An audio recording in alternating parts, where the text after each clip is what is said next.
ওকে বললাম যে বাবা তোমার জুতোটা খুলে আমার হাতে দাও আর তুমি হেঁটে আসো। তো আমি আমার ছেলের জুতোটা মাথায় নিয়ে জুতোটাকে পার করে এপারে রাখলাম। তারপর আমার ছেলে এসছে। লোকটা বলছে বুঝতে পেরেছো, ভুলটা বুঝতে পেরেছো? কোন ছেলের জুতো যদি তার বাবা মাথায় তুলে পার করে সেটা কি মতুয়াদের বিধান হতে পারে? সেটা কি মতুয়ার আদর্শ হতে পারে? তোমার ছেলে যে আইন পাস করেছে এটা কি মানতে হবে? কখনোই তোমার ছেলে আইন পাস করেনি। যাও, তোমার যখন মনে পড়েছে, তুমি যখন বুঝতে পেরেছো, যাও গোপাল সাধুর পায়ের কাছে গিয়ে পড়ে বলো বাবা আমি ভুল করেছি। ছেলেটা বললো হ্যাঁ তাই তো, আমার তো উচিত হয়নি। আমার পায়ের জুতো আমার বাবার মাথায় করে আমার পার করা উচিত হয়নি। ছেলেটা গিয়ে তার বাবা গিয়ে গোপাল সাধুর পায়ের কাছে গিয়ে বলছে বাবা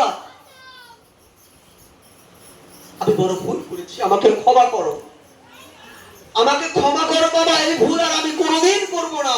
গোপাল সাধু তার মাথায় হাত রেখে বললেন তোর ছেলে এই মাত্র আইন পাস করলো, এত সময় তোমার ছেলে আইন পাস করেনি।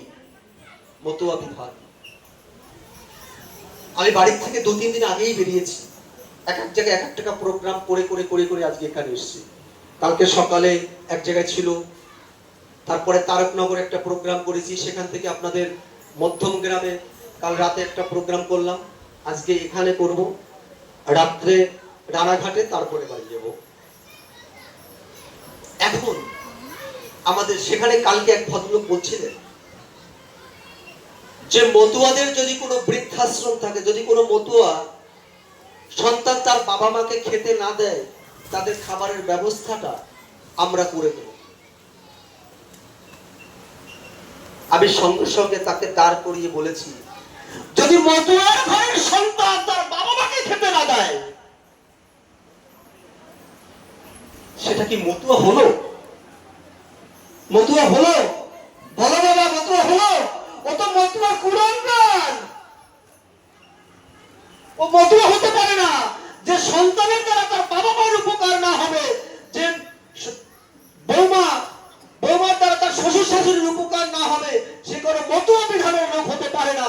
একটা টেবিলকে দাঁড়াতে যেমন 4টি পায়ের প্রয়োজন হয়, তেমনি মতুয়া বিধানে 4টি মানুষের প্রয়োজন, বাবা মা শ্বশুর শাশুড়ি। এই 4টা জিনিসের একটা জিনিস যদি কম পড়ে যায়, তুমি হরিচাঁদ ঠাকুরের আদর্শকে লুণ্ঠিত করেছো, তুমি হরিচাঁদ ঠাকুরের পূজা করার যোগ্যতা হারিয়েছো, তুমি হরিচাঁদ ঠাকুরকে ভালোবাসার ক্ষমতা তোমার নাই। তাই কি করতে হবে? পিতৃভক্তি মাতৃটান, সেই সন্তান হয় শ্রেষ্ঠবান। এই ভক্তি এটা থাকতে হবে। বাস্তব জ্যান্ত প্রমাণ যদি আমরা দেখাতে চাই, মতুয়া বিধান ছাড়া অন্য কিছু নাই। এই শিক্ষা মতুয়ারা দেয়। যাকে আমি অনেক সময় বলছি না না আপনাদের শিল্পী আসুক, আমি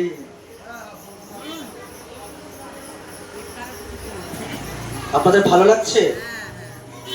জয় হরি বল।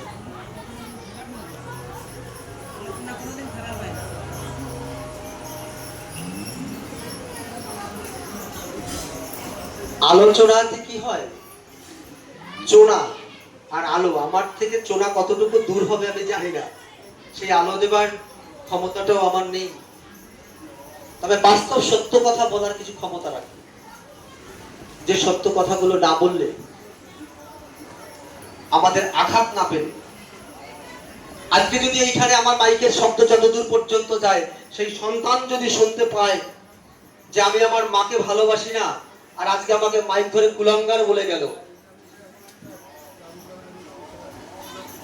তবে তার মধ্যে হয়তো কোনো পরিবর্তন আসলেও আসতে পারে। আমাদের মধ্যে আরেকটা জিনিস আছে, লক্ষ্য করবেন, এই মরা পোড়া থেকে এসে মদ খাওয়া। আমাদের মধ্যে আরেকটা বিধান এসছে, ঘরে ঘরে ছেলেবার মদ খাচ্ছে। এটা মতুয়াদের চরম বিরোধী, এটা বর্জন করতে হবে।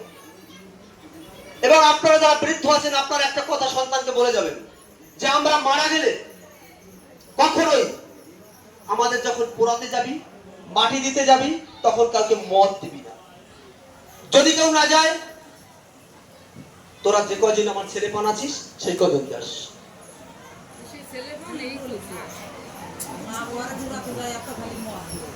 এটা বন্ধ করতে হবে। আমরা যে চারাল সেটা আমরা বজায় রাখছি।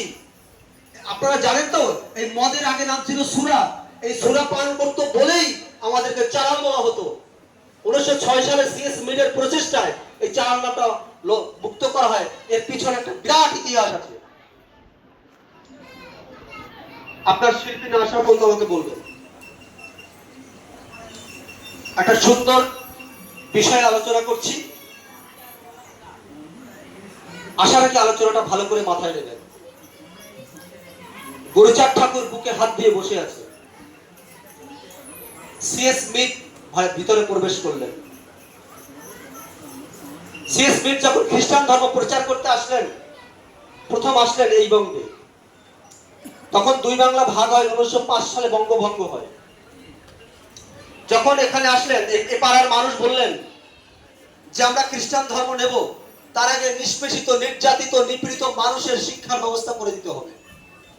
যান, ওপার বাংলায় গিয়ে যদি আপনি গুরুচাঁদ ঠাকুরকে বাগে আনতে পারেন, তবে লাখ লাখ মানুষকে খ্রিস্টান ধর্মে দীক্ষিত করা যাবে। গুরুচাঁদ ঠাকুরের সাথে আদান প্রদান হলো সিএস মিড বসে। তখন গুরুচাঁদ ঠাকুর বললেন, বাবা, খ্রিস্টান ধর্ম ভালো মানছি, কিন্তু আমার এই যে নির্বোধ জাতিটা, এই মৃত জাতি, এরা নিজের ভালো বোঝে না। এরা যদি নিজের ভালো বোঝে, তবে বিয়ের পরে কি কাল রাত্রি পালন করে? কাল রাত্রি জানেন তো আপনারা? জানেন কাল রাত্রি মানে কি? কাল রাত্রি মানে হচ্ছে বিয়ের পরে ওই বউকে 3 দিনের জন্য ব্রাহ্মণের ঘরে রেখে আসতে হবে। তার বীর্য যখন ওর জরায়ুতে পড়বে, তখন তার দেহ শুদ্ধ হবে, বৃন্দাবন হবে, তারপর স্বামীতে পাবে। বহু আন্দোলন করে এটা বন্ধ করা হয়েছে, যদিও এখন আর ব্রাহ্মণ বাড়িতে পাঠায় না, কিন্তু কাল রাত্রি দেখা দেখি করতে দেয় না। তখন গুরুচাঁদ ঠাকুর দুঃখ করে বলছিলেন যে এই নির্বোধ জাতিকে কি করে উদ্ধার করা যায়। বাবা, তুমি আমার কথা নেবে, এই জাতির থেকে চারাল নামটা একটু মুছে দেওয়ার ব্যবস্থা করবে। তখন বলছে সিএস মিড যে চারাল নামে কি আছে, এই জাতিতে কি লেখা আছে, এটাকে দেখতে হবে কি লেখা আছে। আমাদের এই বঙ্গে যিনি গেজেট লিখতেন, তার নাম হচ্ছে মহেশ ন্যায়রত্ন তর্কালঙ্কার।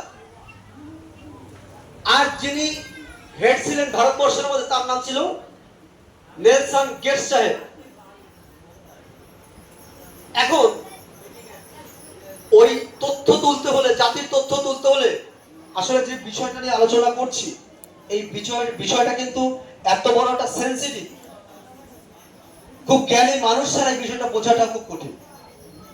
যারা বুঝবেন না তাদের ভালো লাগবে না। আপনার মদের প্রসঙ্গ তুলেছেন, আমি তাই বলছি। যখন ইতিহাস তুলতে গেল, ইতিহাস তুলতে হলে 35টা টাকা লাগবে। তখন 35টা টাকার বিশাল মূল্য, এবং যে কেউ তুলতে পারবে না। সিএস মিড হচ্ছেন খ্রিস্টান মিশনারিদের এবং ধর্ম প্রচারক ডক্টর একজন। যখন তিনি আবেদন করলেন, আবেদন করবার পরে গেজেট যখন পেলেন, তাতে লেখা আছে এদেরকে চারাল বলা হয় কেন? এরা চারাল হচ্ছেন আমরা নাকি, মানে আপনারা, আপনাদের বিয়ের পরে, বিধবা হবার পরে আপনাদেরকে আমরা বাড়িতে নিয়ে আসি, আসার পরে আপনাদেরকে বেশ্যালয়ে পাঠানো হয়। সেই পতিতালয় থেকে ইনকাম করে সেই টাকা দিয়ে আমাদের পেট চলে। আমাদের সন্তানরা মদ খায়, মদ গাঁজা, বাবা মা মারা গেলে মদ খায়। এই লাইনটা ওখানে আছে। চারাল কারা? বাবা মা মারা গেলে পরে মদ খায় যারা, সেটা হচ্ছে এই জাতির লোক। তারপরে আছে মরা মানুষের খুলি, সেই খুলিতে আমরা ভাত রান্না করে খাই। বুঝতে পারছেন গার মধ্যে আগুন জ্বলছে তো? এইরকম অনেক অবাঞ্ছিত। আমাদের ঘরের মেয়েরা হচ্ছে ভোগের সামগ্রী। এরা পুরুষ পেলেই ভোগ করতে চায়, এরা মানে না, এরা কাউকে মানে না, তাই এদের এক চাড়াল, এদেরকে সুসভ্য জাতি বলা যাবে না। গুরুচাঁদ ঠাকুর দুঃখ করলেন এই মৃত জাতিটাকে কিভাবে বাঁচানো যায়, এদেরকে কি করে এই চাড়াল নাম বাদ দেওয়া যায়। তখন গুরুচাঁদ ঠাকুর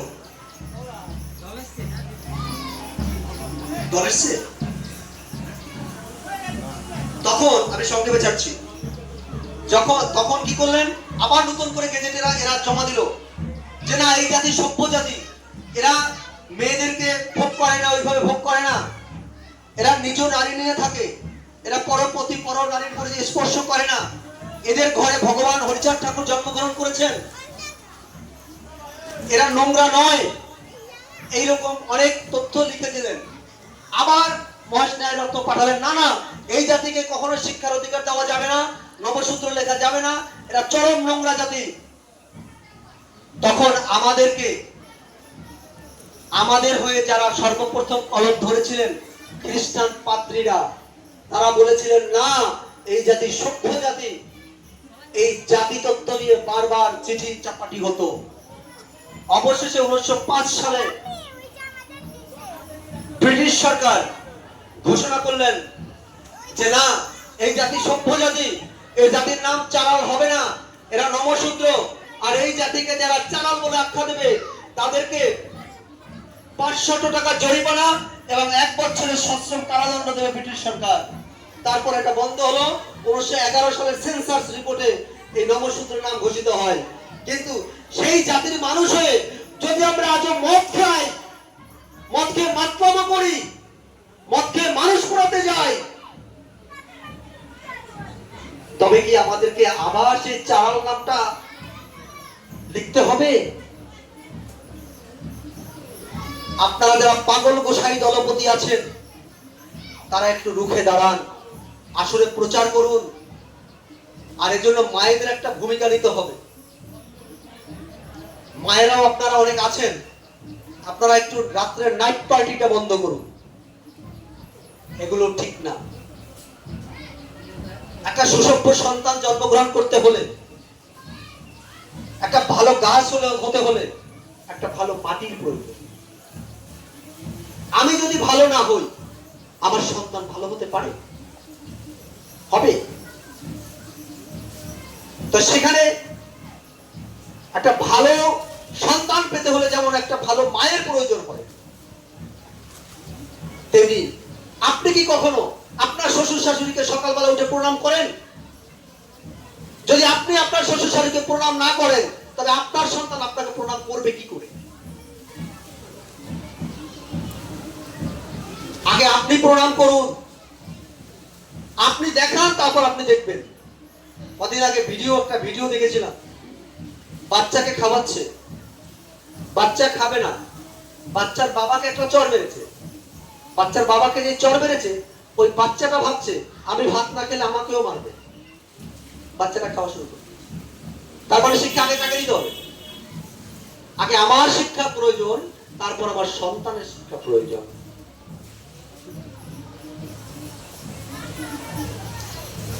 আমার মনে হয় দল এসে গেছে, ডাঙ্কার বাদ্য শুনছি।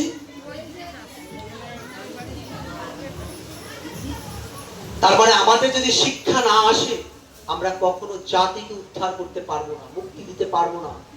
আজকে সমাজে হরিগুরুচাঁদ ঠাকুরের বড় আন্দোলন ছিল শিক্ষার আন্দোলন, আর এখন আমরা যারা প্রচার করছি আমাদের এখন সর্বপ্রথম আন্দোলন হচ্ছে এই মদ খাওয়াটা বন্ধ করা। কি ঠিক বলছি দাদা? আমাদের এখন সর্বপ্রথম আন্দোলন হচ্ছে এই মদকে দূরে সরানো। কারণ হরিচাঁদ ঠাকুরের যেমন দ্বাদশ আজ্ঞা আছে তেমনি 7খানা নিষেধাজ্ঞাও আছে। তার মধ্যে জুয়া, তাস, দাবা, মদ এগুলো লিপিবদ্ধ আছে। এগুলো যদি আপনি বর্জন করতে না পারেন, এই গলায় আচার মালা নিয়ে হরিবল হরিবল করে চোখের জলে ভাসিয়ে লাভ নেই। আপনি কত কীর্তন করবেন? কীর্তন করে কি হবে? আপনি এখানে কীর্তন করছেন, রাত্রিবেলা গিয়ে মদ গিলছে, কি হচ্ছে? কি শিখছে? সমাজকে শিখছে। হরিচাঁদ ঠাকুর খুব কষ্টে না খুব আনন্দে ঘোষণা করেছিলেন, সবাই সবার বাবা মার পুজো করো। আমাকে এখানে বলুন তো, যারা মতুয়া ধর্মে আছেন, কে কে কজন বাড়িতে বাবা মাকে পুজো করেন? আমার মনে হয় শুধুমাত্র এই অনুষ্ঠানের সময় পুজোটা হয়।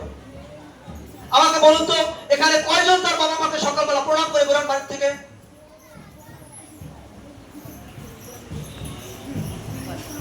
যদি এগুলো না হয় বাবা, তুমি হবে কি করে? আপনি কিসের শিক্ষা দিচ্ছেন? মালা গলায়, মালা মোটা মোটা গলা, মালা ভর্তি, ওই চিহ্নের দরকার নেই। চিহ্নটা আপনার আদর্শ হোক। আপনার আদর্শ যদি হতে না পারে, তা আপনি কিসের মতো?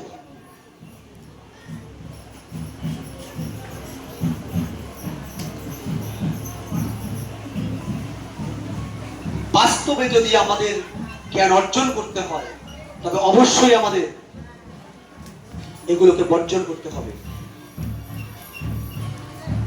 যদিও তোরা করিস ভিক্ষা, সন্তানকে দিয়ে শিক্ষা, এখন আর আমাদের ঘরে একটা অশিক্ষিত মানুষকে পাওয়া যাচ্ছে না। কোন অশিক্ষিত মানুষ আজকে খুঁজে পাবেন না।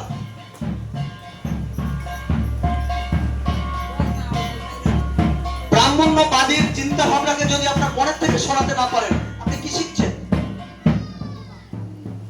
আমাদের প্রত্যেকটা রক্তের শিরায় শিরায় ঢুকে আছে ব্রাহ্মণ্যবাদ। আমি কোন ব্রাহ্মণকে নিন্দা করছি না। যদি ব্রাহ্মণ্যবাদকে আপনি ছুঁড়ে ফেলতে না পারেন, তবে আপনার দ্বারা কোনো দিনেই আদর্শ মতুয়াবাদ প্রচার হবে না, না, না।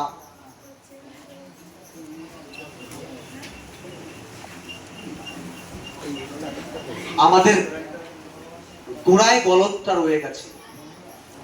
আমাদের গাছের গোড়া, আমাদের শুদ্ধ হওয়াটা ভীষণ প্রয়োজন। আমার শরীরের মধ্যে যখন ক্যান্সারের ব্যাধি আছে, আমার মধ্যে সংক্রমণ ব্যাধি আছে, আমি পান খাচ্ছি, পান খেয়ে পানের পিক ফেলছি আর বলছি ছেলেকে তুই পান খাবি না, মানবে? আগে আমার নিজের শুদ্ধতা ঠিক করি, তারপর সন্তানকে দেখি। যাই হোক, অনেকক্ষণ কথাবার্তা বলেছি। আসলে আমার এতক্ষণ কথা বলার কথাও ছিল না। তো আমার কথার মধ্যে যদি কোনো ভুল ত্রুটি হয়, আমাকে ক্ষমা করবেন। যদিও কিছু অবাস্তব সত্য কথা বলে গেছি, অবাস্তব সত্য মানে কথাটাও একটু ঘুরানো কিন্তু আছে। আমি বাস্তব সত্যকে অবাস্তব সত্য বলেছি। তো আপনাদের চিন্তা ভাবনার মধ্যে এর উন্মেষ পরিবেশ ঘটুক। আমাদের চোখের জল আর কতকাল আমরা ছড়াবো বাস্তব শিক্ষায় শিক্ষিত না হয়ে? তাই এইসব শিক্ষাকে বর্জন করে আমাদের আদর্শের অনুভূতি নিয়ে সত্যের প্রকাশে হরিগুরুচাঁদ ঠাকুরের দর্শনকে সামনে রেখে আমাদের জীবন অতিবাহিত করব, সত্যকে এগিয়ে নেব। আর যারা আজকে আমার এখানে আলোচনা শুনলেন, মাইকের আওয়াজ যতদূর গেছে, আপনাদের মনের পরিবর্তন ঘটাতে হলে সবার আগে বাবা মা শ্বশুর শাশুড়ি এই চারজন মানুষকে পাথেয় করুন। এই চারজন মানুষ একটা টেবিলের পায়া, এর একটা পায়া ভেঙে গেলে আপনার দ্বারা কিন্তু উঠে দাঁড়ানো সম্ভব নয়। গুরু গুরুত্ব অনেক পরের বিধান, এই গুরুত্ব আপনি বাবা মা শ্বশুর শাশুড়িকে দিন। এই বলে আমি আমার আলোচনা এখানেই শেষ করলাম। জয় হরিচাঁদ, জয় গুরুচাঁদ। সবাই মিলে একটা ধ্বনি দেবো, মায়ের একটু উলুধ্বনি দেবেন। আর একটা কথা বলি, আপনারা একটু উলুধ্বনি কম দেন, কারণ উলুধ্বনিটা কিন্তু একটা ব্যায়াম, এটাও জানেন। এই যে জিহ্বা, জিভ, এটা পুরোটা একটা নার্ভ। এই যে নার্ভ, এই জিভটা নড়লে কি হয় জানেন তো? ভীষণ উপকার হয় আমাদের শরীরে, অনেক অর্গানের কাজ করে এটা।